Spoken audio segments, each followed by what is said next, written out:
continuar contando a viagem, né, ao Brasil. O capítulo de hoje é Ida a Minas Gerais. Bom, eu saí do Rio, né, cheguei na rodoviária um pouco antes não lembro, das 9 da manhã, por aí, e meu ônibus saiu às 10 da Aviação Cometa, por aquele ônibus de 2 andares. Eu fui na parte lá de cima, ali nos primeiros lugares, é aquela janelona, né, panorâmica, e eu vendo toda a paisagem. Eu, sinceramente, nunca tinha viajado durante o dia entre Minas Gerais e o Rio de Janeiro. E é impressionante a Serra de Petrópolis. É uma coisa linda, né? Fiquei assim, impressionado, né, da famosa Serra de Petrópolis. E, bom, antes disso, né, saindo do Rio, eu vi lá os manguezais, eu vi os canais, né? Não sei que região é essa do Rio de Janeiro, é assim de nome, né? Eu me despedindo do Rio depois de ter passado todo aquele perrengue na chegada, mas também já, de certa forma, agradecido por ter realizado o sonho de ter visto os fogos de artifício na praia de Copacabana, que era um desejo que eu tinha há muito tempo. Então eu me senti, de certa forma, realizado e já deixando para trás aquele mau sabor de boca que eu tinha sentido do momento que eu cheguei do meu aniversário até ao dia 31. Muito bem. A viagem para o Rio foi. Bom, a viagem para Belo Horizonte foi tranquila, né? Eu agora não lembro, deixa eu ver se eu lembro, acho que durou mais ou menos umas 8 horas. Umas 8 horas a viagem. Entre as paisagens, já atravessando o estado do Rio, chegando em Minas Gerais. Eu tive assim, uma coisa estranha quando eu cheguei assim, na divisa de Minas Gerais com o Rio. E eu estou voltando em Minas Gerais depois de 15 anos. 15 anos, a primeira vez na minha vida que eu ficar tanto tempo fora do meu estado. E, então foi aquela sensação meio estranha, né? E eu vendo as placas lá, Juiz de Fora para cá, além Paraíba para lá, né? Lá no extremo leste perdão, lá do extremo, no extremo leste, mas lá da mata de Minas Gerais, né? E aí eu acompanhava, como eu sempre faço, ia acompanhando a viagem no meu celular, no GPS, para saber mais ou menos em que lugar que eu estava, porque às vezes eu perdia as placas de referência. Durante a viagem, choveu, fez sol. Daquele chove e faz sol, o famoso casamento da raposa, apareceu esse lindo arco-íris que vocês viram aí, né? Eu peguei, era do meu lado da janela, o pessoal começou a falar do arco-íris, arco-íris, e sinceramente é a primeira vez na minha vida que eu tinha conseguido ver um arco-íris completo, né? Todo o arco, né? De ponta a ponta, porque era um grande vale que ele tinha se formado, né? Então foi bem propício ver o arco-íris assim. Então eu gravei a parte do arco-íris e a música que eu coloquei na edição do vídeo para o arco-íris era a música que eu estava ouvindo naquele momento, né? Então, cada vez que eu ouço essa música, eu lembro desse momento aí, né, da viagem. Isso foi chegando já próximo de Belo Horizonte, já estava no Vale do Aço. E outra coisa que me chamou muita atenção eu não sei se é o nome da serra que tem aí. Não sei se é Caparaó ou é a Serra da Rola Moça, mas eu vi o grau de destruição da serra. De um lado da montanha, toda assim, como se tivesse arrancado a pele, sabe? Eu sei que é pelas minas de minério de ferro e tudo, mas sinceramente, o impacto que aquilo me causou, porque eu nunca tinha visto, porque sempre que eu fui, às vezes que eu fui para o Rio de Janeiro, era de madrugada, então eu nunca tinha visto. E vem aquilo, né, me chamou assim, muita atenção o que o ser humano é capaz de fazer. Eu sei que o ser humano é capaz de atrocidades, né, desde os tempos mais remotos. Mas a destruição da serra é uma coisa impressionante. Ela foi toda arrancada. Arrancou toda a pele da serra, né? E você vê assim, eu vi assim uns caminhões, esse, eu vi os caminhõezinhos assim, pequenos, assim, como se fosse de brinquedo, né? Eu não vi trabalhadores, mas eu vi os caminhões ali, é toda aquela destruição, né? Eu, sinceramente, não sei o que dizer, o que pensar. Alguém vai dizer, mas para o progresso tem que fazer isso. Uhum. Quantos planetas terras temos para morar? Tem esse, né? Então, se você acha que pelo progresso é necessário destruir, como estão destruindo as serras de Minas Gerais, nesse caso de Minas Gerais, então, meu filho, eu não sei que tipo de pessoa você é, né? Que você vai morrer antes do planeta acabar, mas as futuras gerações vão encontrar um planeta muito destruído, né? Porque Eu acho que no tempo da minha infância, a serra ali era menos destruída, né? Então, daqui a uns 70 anos, 200 anos, como ela vai estar, né? Ela não existir, né? Então, isso que me chamou muita atenção, né? Ali na região do Vale do Aço, Coronel Fabriciano, aquela região ali central de Minas Gerais. Eu lembro, não sei por que eu falei Coronel Fabriciano, porque eu acho que eu vi uma placa, né? Dizendo, né? Um caminho ali. Chegando próximo de Belo Horizonte, estava chovendo, o trânsito estava difícil. Se eu não estiver enganado, é a BR-040, né? A famosa Rio-Brasília. Né? O trânsito estava muito parado e eu preocupado com a hora que eu tinha falado com a minha tia que eu chegaria como às 6 da tarde. Estava muito próximo das 6 da tarde, mas eu estava longe ainda de Belo Horizonte. Né? E chegando já na região metropolitana de Belo Horizonte, tava caindo, tinha caído, tava caindo muita chuva, né? Porque ou já tinha chovido antes, ou já chovendo, porque eu não me lembro, né? Mas o que também me chamou a atenção, isso eu já conhecia, ali, porque o ônibus pegou bem ali se eu não estiver errado, né? Acho que é a Avenida Raja Gabalha, né? Acho que é Teresa Cristina, essa Avenida Teresa Cristina, onde está o Ribeirão Ribeirão Arruda. E a água batia naquelas vigas que tem no Ribeirão, né? Batia e pulava para fora.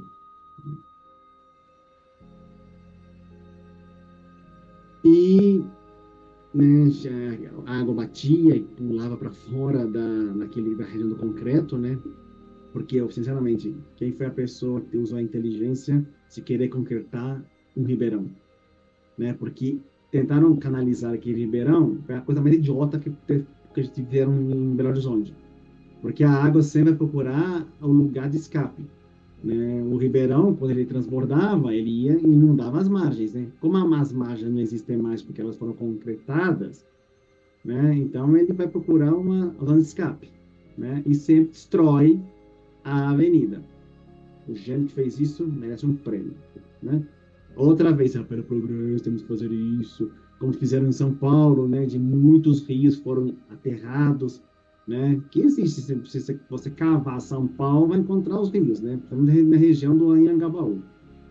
Então, em Belo Horizonte, né? É a mesma coisa, muitos rios subterrâneos, né? Bom, cheguei debaixo de chuva na rodoviária de Belo Horizonte. Vai em outro problema, porque eu não sabia onde era pegar Uber. Eu achava que o Uber era como lá no Rio. Eu ia pegar fora da rodoviária. Não, eu lembro que eu saí. Eu pensei em ir andando para casa da minha tia, porque não era tão distante, né? Eu não lembro agora a distância. Era mais ou menos perto. 1 quilômetro, 2 quilômetros, uma coisa assim. Só que aí eu vi os moradores de rua, debaixo de um viaduto ali próximo da rodoviária, fiquei com receio.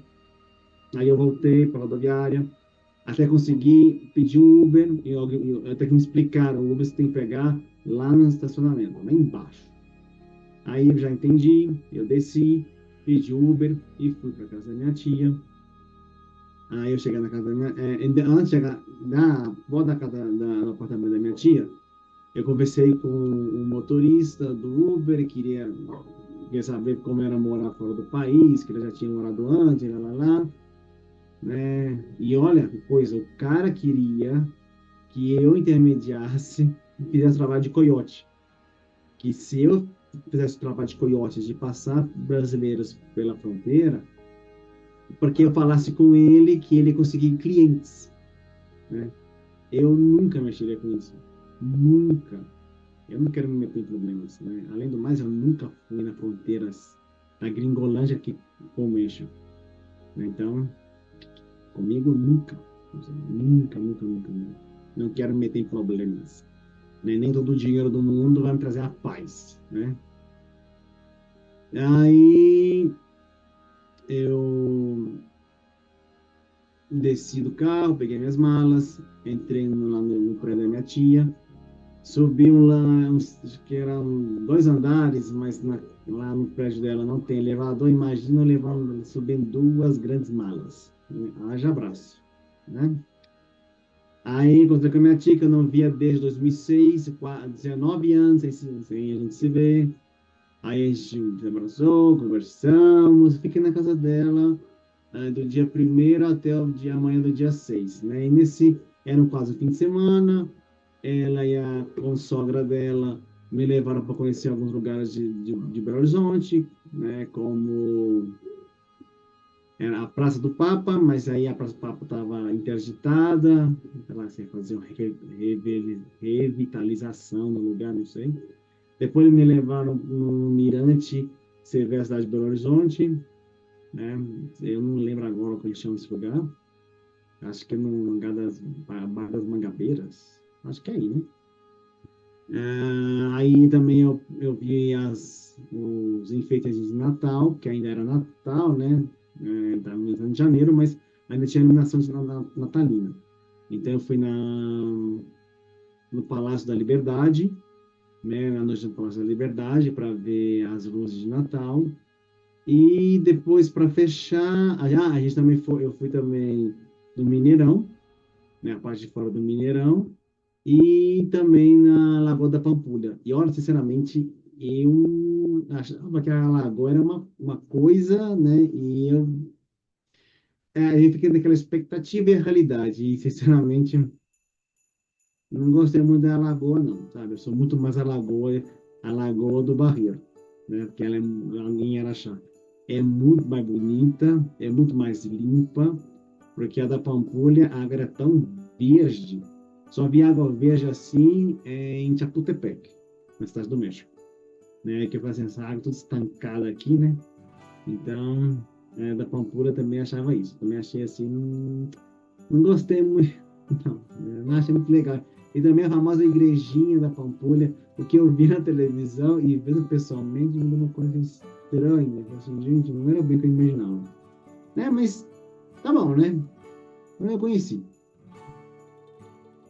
E lá fiquei com a minha tia esse tempo, né? A gente conversou, colocou as conversas em dia, não deu para colocar tudo em dia, né? E eu já preparando para ir para Araxá, né? Já estava meio ansioso, a minha mãe me mandando mensagem dizendo onde é que eu estava, que eu não respondia mais, né? Aí até que eu falei para ela que eu estava indo dia 6. Olha, dia 6, né? Para quem é católico, né? É janeiro, dia de Santos Reis, né? Mas eu não sou católico desde 2016. Né? Ah, perdão, desde 2006 que eu não sou mais católico. Acho que até antes, acho que desde que eu fiz a primeira comunhão eu também larguei de mão, né? Um dia que eu fiz a primeira comunhão eu larguei disso. Aí eu preparei para minha mãe que eu estaria indo para Araxá, mas eu não quis contar que hora ia chegar, porque eu tinha feito um plano com a TV Globo, da TV Integração, afiliada da TV Globo em Araxá, a gente fazia uma surpresa para minha mãe. De me acompanhar na chegada à casa para que ela assim, tivesse uma surpresa, né? Porque eu tinha feito uma homenagem para ela em 2017. Em 2017 eu fiz uma homenagem para ela através da TV Integração, né? Então eu queria completar essa homenagem, né? E falar assim, ó, depois de 15 anos, o filho da senhora Magali acaba de voltar para casa, né? Mas aí eu tinha planejado tudo, como que ia fazer, né? Ninguém sabia, só o pessoal lá da TV e eu. Aí eu peguei o ônibus não me lembro, acho que umas 10 da manhã, acho que umas 10 da manhã, da segunda-feira, 6 de janeiro, e eu fui para, já na metade do caminho, tentando comunicar com o pessoal da TV, e o pessoal da TV demorou muito para me responder se sim ou não. Né? Até alguns dias antes, era sim. Aí eu tinha fiz uma parada estratégica em Luz, né? Próximo da cidade do meu irmão, Bom Despacho, já tinha passado Bom Despacho, onde meu irmão mora, que eu não vejo o meu irmão, e aí nem não vi nessa viagem, né? Tem muito tempo. E Em luz, eu ainda não tinha confirmação se ia acontecer mesmo, se o pessoal da TV estaria na rodoviária me esperando. E de lá a gente ia para minha casa, para minha casa, vamos dizer assim, né? E pegar minha mãe de surpresa, né? Mas para mim, a primeira surpresa que eu tive quando eu cheguei na rodovia, eu estava chegando em Araxá. Antes de chegar em Araxá, quando eu passei por Nova Serrana, eu vi uma placa Araxá, ainda tirei uma foto, né? Depois de muitos anos, eu tinha visto uma placa para Araxá. E quando eu cheguei em Araxá, olha que essa coisa estranha. Eu comecei a ver a cidade e foi me batendo uma coisa dentro de mim, assim, estranha. Eu me sentia como um peixe fora d'água, né? E, sinceramente, eu me sentia um internacional dentro de Araxá. E cheguei, que a rodoviária é um pouco longe, né, da entrada, então eu vi, assim, as casas e tudo assim, e minha lembrança, essa lembrança foram vindo na minha cabeça, e vendo coisas, assim, completamente diferentes, já, assim, tinha mudado, reformado, ou tinha acabado, lugares que eu conhecia, né? E eu ficava olhando, assim, pela janela, assim, nossa, depois de 15 anos, tô aqui de novo em Araxá, né? Aí, chegando na rodoviária, eu desci, peguei minhas malas e eu lembro que eu fiquei olhando, né, para os lados assim para ver se eu ia ver alguém da TV. E eu tentava pegar o Wi-Fi da rodoviária, mas não tem, né, Wi-Fi aberto na rodoviária. Aí eu lembro que tinha a aviação Veracruz, que é de Araxá, e aparecia no celular, né, internet da aviação Veracruz. E eu cheguei no guichê da Veracruz e pedi o Wi-Fi emprestado. Não quiseram dar, né? Lá que não tinha. Tá bem. Aí eu vi que não tinha pessoal da TV nenhuma, né? A gente tinha que frustração, né? Não era o que eu tinha pensado. E aí eu vi um orelhão dentro da rodoviária, eu vou ligar pra minha mãe para quando eu cheguei, né? Foi minha surpresa. O orelhão tava quebrado. Quem é que vai usar um orelhão hoje em dia, né? É vizinho eu, né? Ele ia cobrar, né? Então eu não consegui nada, né? Eu fiquei lá na rodoviária andando, o que eu vou fazer? O que eu vou fazer? O que eu faço? Né? Aí eu terminei pegando um táxi, né? Peguei um táxi, né? Depois de tanto tempo lá de bater cabeça, né? Aí eu tinha aula às 8 da noite, no horário de Araxá, às 5 da tarde, horário daqui no México, com o pessoal, com meus alunos de francês, né? As crianças, né? Aí eu peguei o táxi foi pelo. Não, eu fui indicando táxi onde que era o caminho, né? Daquele tinha um GPS ali, né? Sei lá. Aí eu lembro que ele subiu pela Avenida Vereador João Sena, ele subiu e eu ficava olhando, gente, assim, nossa, tô diferente. Aí entrou pela Antônio Carlos, eu olhava assim, nossa, né? Ah, como tá diferente aqui, né? Até desembocar lá na minha casa, que é perto do centro da cidade. Aí eu lembro que o carro parou, eu peguei minhas malas, né, desci e eu ainda falei pro motorista, eu acho que tem ninguém em casa. Eu não avisei ninguém que hora que eu chegar, mas tem ninguém, né? Aí o Luke, que é o cachorro dos meus pais, tava lá, né? Ele começou a latir comigo, porque achou que eu uma estranha, né? E latia, latia, latia, latia. Aí eu fui para ir pro portão, não, eu vou ficar aqui mesmo, né? Não foi culpa não. Aí o motorista foi embora, eu abri o portão, entrei, com as malas e tudo. Aí o cachorro foi e ele tava na entrada da casa, aí no alpendre, ele foi e entrou pela porta da área de serviço, né, para entrar pela cozinha e fica do lado de dentro. Então, lá do lado de dentro, ela tinha comigo, né? E o quarto que era meu, no tempo que eu namorava lá, ele tava com uma janela, já tinha trocado as janelas, eram janelas de vidro, então ele subia na minha cama, e latia, latia, latia, latia, descia, ia pra sala, latia de novo. Eu falei assim, gente, eu não vou ficar aqui, não vou entrar não, né? Eu vou ficar aqui, né? Aqui na entrada mesmo, né? Você parece alguém, né? Aí eu escuto um barulho, porque na área da lavanderia tem um banheiro. Aí a porta do banheiro abriu, né? E ainda estava não pendo. Aí, para minha surpresa, o meu pai, né? Que é a outra segunda surpresa que eu tive. O meu pai, quando me viu, ele começou a chorar. Ele começou a chorar, me abraçou, chorou. Eu falei para ele, não faça isso, vai chorar também. Então, a surpresa que eu ia fazer para minha mãe, quem teve a surpresa fui eu, pela recepção que meu pai me deu, porque só tava ele, né? Só tava ele em casa, e aí ele falou assim, não, deixa eu vou abrir lá a porta da sala, para você entrar pela porta da sala, não por aqui. Foi lá, abriu a porta da sala, aí eu entrei, aquela mala toda, né? Entrei onde era o meu quarto, né? Que continua sendo, né? Eu tô contando isso, eu tô lembrando, né? Aquele momento. Me emprestou o telefone dele, eu liguei para minha mãe, falou que eu tinha chegado. Ela lá, doida assim, por que você não falou o horário que você ia chegar, né? Que eu tinha te buscar. Mas, como eu falei, eu queria fazer uma surpresa para ela, né?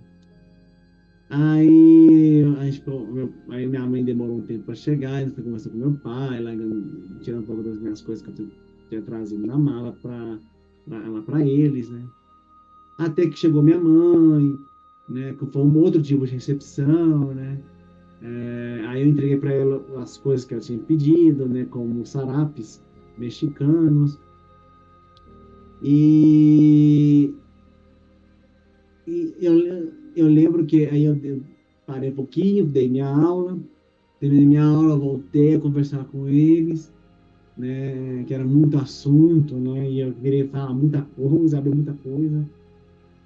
E aquela primeira noite em Araxá, a primeira noite na minha casa, né, no meu quarto, né, foi uma coisa assim, muito assim, diferente, estranha, não sei como explicar, né, porque eu já tive tido sonhos que eu sonhava que eu estava sonhando que eu estava em Araxá e a primeira coisa que eu perguntava onde é meu passaporte e a passagem de volta para o México. Essa é a única preocupação que eu tinha. E ali já era diferente, né?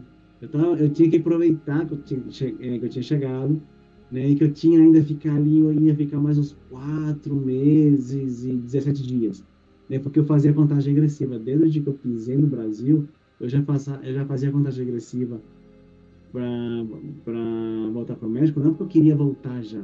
Na verdade, é porque eu queria eu estava assim, galera, não pode perder tempo não, tem que fazer isso, aquilo, tem muita coisa para fazer, então não perderemos tempo. Então, essa primeira noite foi muito especial, né? Foi muito assim legal, eu gostei muito, pelo fuso horário, né? E também que eu tinha que trabalhar de madrugada com o México, né? Não, desculpa, nessa época eu não trabalhava de madrugada, eu trabalhava um período da noite, né? O da madrugada vai ser no outro mês, em fevereiro, a partir de fevereiro, né? Eu tô juntando as coisas agora. E, e na manhã seguinte, né, eu tive um café da manhã assim com pães de queijo. Minha mãe fez um monte de pão de queijo, né? Eu tinha vontade de comer pão de queijo, eu comia até as veias transformar em pão de queijo. Tinha pão de queijo, tinha bolo, tinha tanta coisa, né? Era um café da manhã assim que já tem nem eu na minha casa aqui no México eu faço isso, né? Eu tenho que começar a fazer, né? Deixar assim umas bolachas, uns bolos assim, né? É, e também pela a aproximação que eu tive com meu pai, que foi algo assim impressionante. Mas essa parte eu vou contar no outro vídeo, porque eu preciso de tempo para contar, e senão esse vídeo vai ficar muito longo. Então, a partir do próximo vídeo, vai ser a temporada araxaense, né? Ainda continua em janeiro, que aconteceu em janeiro, também outros perrengues aí em janeiro, quando eu fui também na fazenda do meu tio, né, a famosa Fazenda Mandioca ou Granja Yuca, em espanhol, porque eu descobri que eu tenho um tio mais mexicano do mundo, né? Ou melhor, o tio mais mexicano da família, que eu nem sabia que gostava tanto do México. Acho que é mais do que eu. Então, eu vou contar essa parte que eu tive a aproximação que eu tive com meu pai, e tudo aconteceu na minha estadia em Araxá. Ok, pessoal? Então, se preparem para o próximo vídeo. Tem muita coisa para contar para vocês. Obrigado e até o próximo. Tchau, tchau.